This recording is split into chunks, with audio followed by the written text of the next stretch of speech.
So we're going to hear a few words from Julian.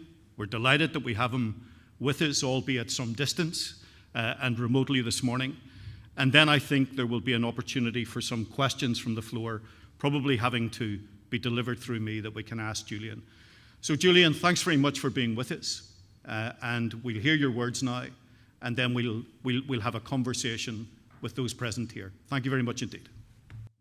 Well, thank you, Brian, and it's fantastic to be here. I'm sorry that I'm not with you in person. I am particularly sad not to be able to meet you, but also I gather there may be some good food, and one of my great loves of Northern Ireland is the food, and particularly the scone. So I hope, as well as good conversation over the coming days, you will be having some good food. And I know many of you have been part of many difficult but meaningful conversations around some of the most challenging and personal of issues during the period of this programme.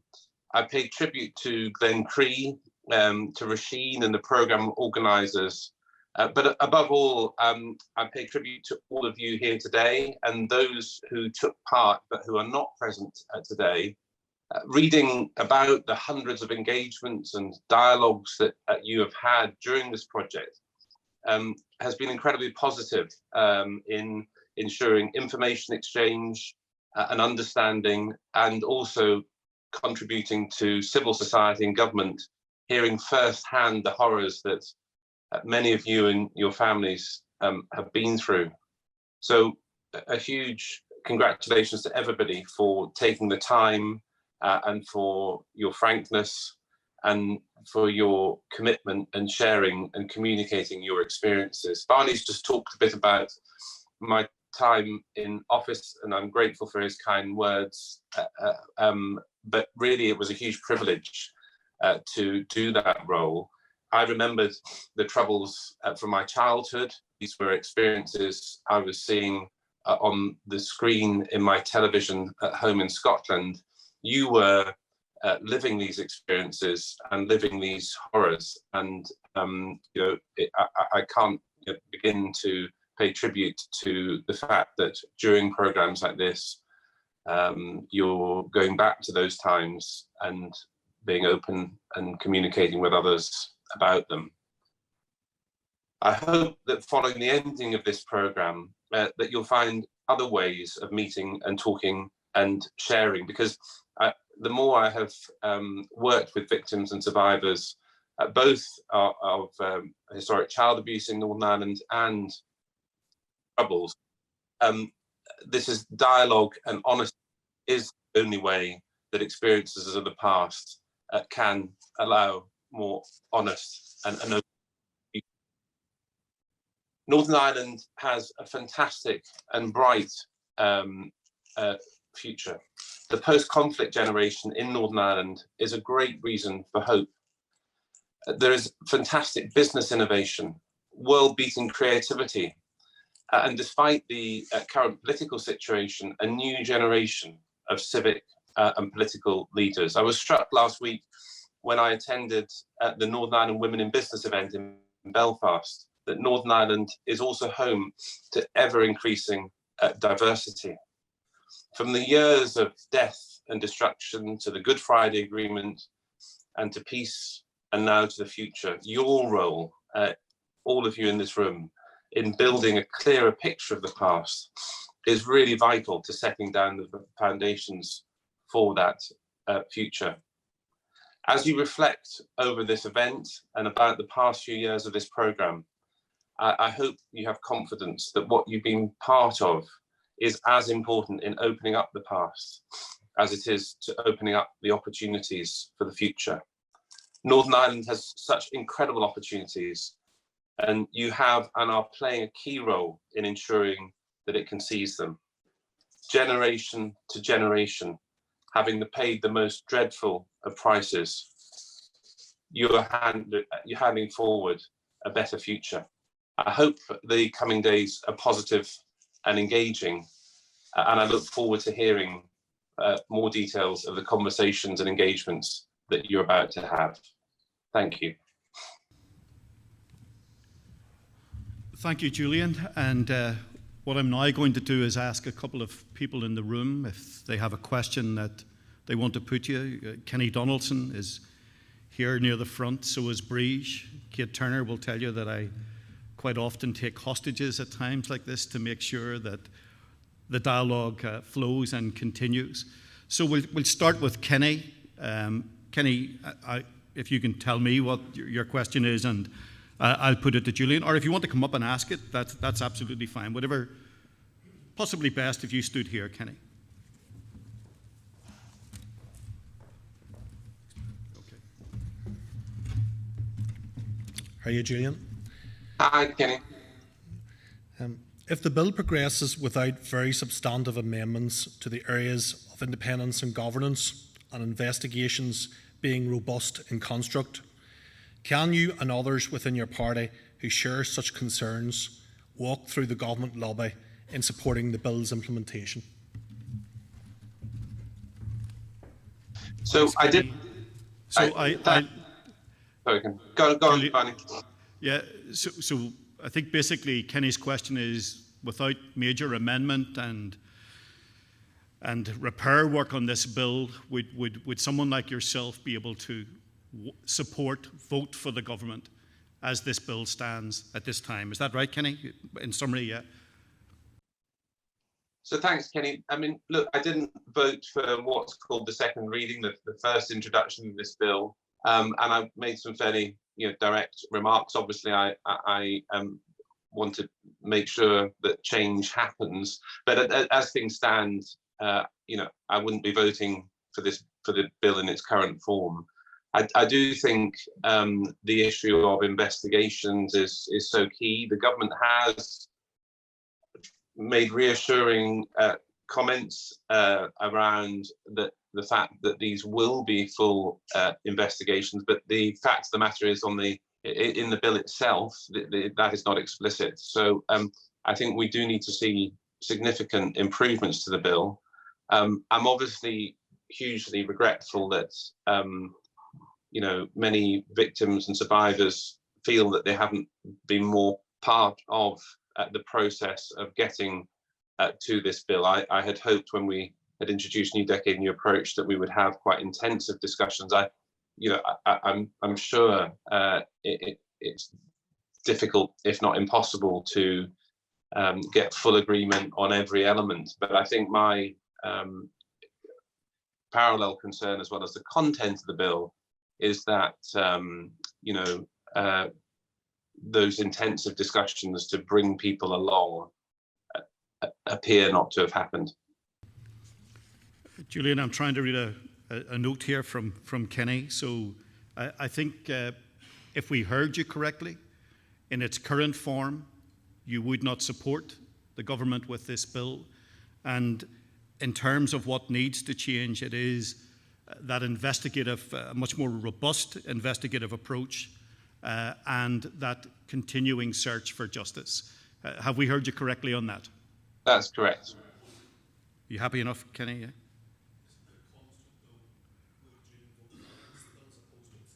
Yeah? Kenny's asking, would you vote against the bill or would you merely abstain? Abstain, I should say. Well, I mean, I think on that, I abstained in the second reading, and I will obviously look to see what the government has done. It's going through committee stage this week, starting that. So that's the detailed sort of analysis of the bill. And then it will go through further broader discussion, go to the House of Lords. So it's got some way to go. I'll be working, and putting pressure on to get those changes, and then, I will review it. But I didn't vote for it at second reading, and I do hope that some of those improvements can be made. Okay, Julian, thanks. I'm going to bring Breege up from. Do you want to come this far, Breege? You'll tell me, okay? Breege is going to give me a question. The fact of it is, the inquest that we had, that it took 100 days. It worked. So why are they saying that there is nothing there that works? It worked. When we first went on for our inquest, we only went hoping to find information. But when Justice Keenan said that our loved ones were entirely innocent, that was absolutely amazing. Now, we didn't get justice. As far as we can see, all the British government are interested in is covering their soldiers back.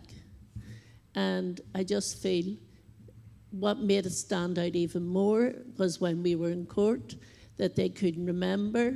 The soldiers were saying they couldn't remember who they were in regiments with. But at the same time, you've got World War I and II, where there is loads of history, details of our soldiers, but for some reason, the MOD couldn't provide definite information of who was there and who was on the ground. Julian Breege is just making the point about the importance of the inquest process, and that statement that the victims of Ballymurphy were entirely innocent. In Breege's words, that was absolutely amazing, that comment. Her concern, and I imagine it's a wider concern, is that the purpose of this bill and this legislation is to, in Breege's words, cover the soldiers' backs. So I wonder if you could pick up on that, Julian, with a few thoughts of your own. Well, firstly, you know, the work Breege, you and the other families put in, and you know, the length of time it's taken, but the commitment you have had to bringing it to conclusion was incredible, absolutely amazing, and you know, the result was extremely clear.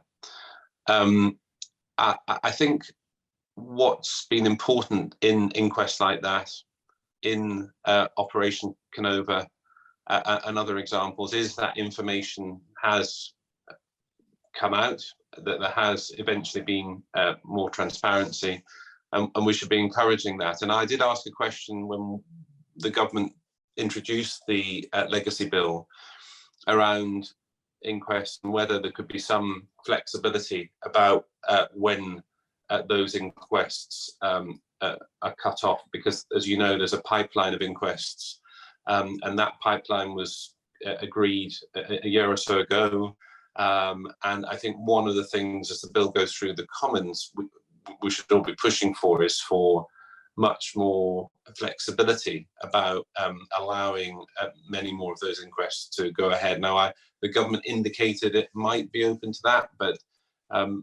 obviously the proof of the pudding is in the eating. I think just going back to transparency from UK government, I mean, I think I and others would encourage as much openness as possible. And you know, hopefully, you know, we can encourage through this bill, you know, some of the patterns that we've seen in Operation Canova, where information has been more forthcoming. You also made the point, Julian, that it's not just about the state, that the transparency that people are looking for is across that conflict frame. It's about the IRA, it's about the loyalist organisations, it's about the Irish government. There has been a particular focus on collusion and on the state, but our truth is in a much wider frame than that. I'm going to see if there's another question before we let you go. David Clements. So we've got David Clements here, Julian. There you go, David. Thank you, Barney, and thank you, Julian, for your input today. I was sitting beside you at that breakfast at Wave that you referred to in your speech in the House of Commons, eating a huge fry, when you came to spend hours and hours with the injured group. And of all the Secretary of States that I've ever had dealings with, you seem to be the one that listened most carefully. And I just want to underline what Barney said about that in his introduction. And my question is this: if the bill goes through, as perhaps most of us think it will, in whatever form, with whatever amendments that might improve it to some extent, have you got any thoughts on how we might mitigate the worst effects of that on victims. Well, thanks for your comments, David. And it was a fantastic session that Saturday morning, and the fry was particularly good. So thank you again. I think obviously I and others are trying to get a balance between making criticism of the bill, but also seeing if improvements can be made. I mean, we've got people, for example, like John Boucher at Canova. Now, if the government could make changes, if the government could get somebody like him as the chief investigator, you know, it may be that there is a chance to move forward and regain some of the trust. So I suppose my answer to your question would be again to push and encourage the government at this relatively late stage to try to re-engage and build trust. Now, there will be some of you here today that may feel that's very difficult, if not impossible. But I think that will be where I think our focus should be. How do we, at this late stage, try to ensure that you know, trust can be rebuilt? I mean, I would have liked to have seen, for example, after that introduction of the bill, a pause, and then discussions like this, and you know, more input at this stage. I don't think that's going to happen, but I would encourage the government to really listen to what people in this room are saying about you know, what is needed, to hear again Bridget's experience and the experience of other families who have successfully got clarity about what happened.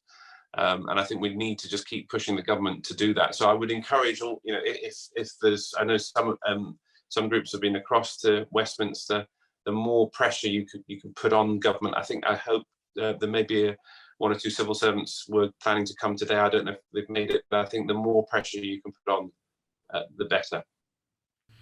Julian, I just want to ask you one question before we let you go. I talked about the New Decade, New Approach Agreement, where yourself and Simon Coveney, after a 3-year period in limbo, managed to put Stormont back together again.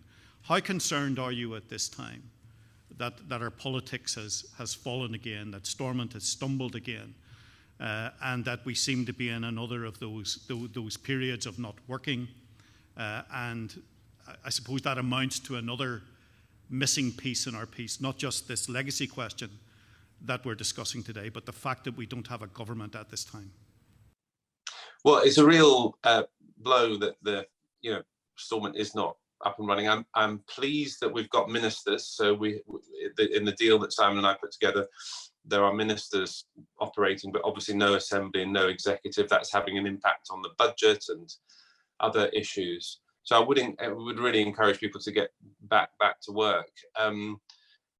I guess it is extremely frustrating, but I do underneath see a desire for from all of the parties to get back into power sharing. And I also see, I mentioned it in my remarks, some really good younger MLAs. It's a sort of record number of female candidates and female MLAs in this last election.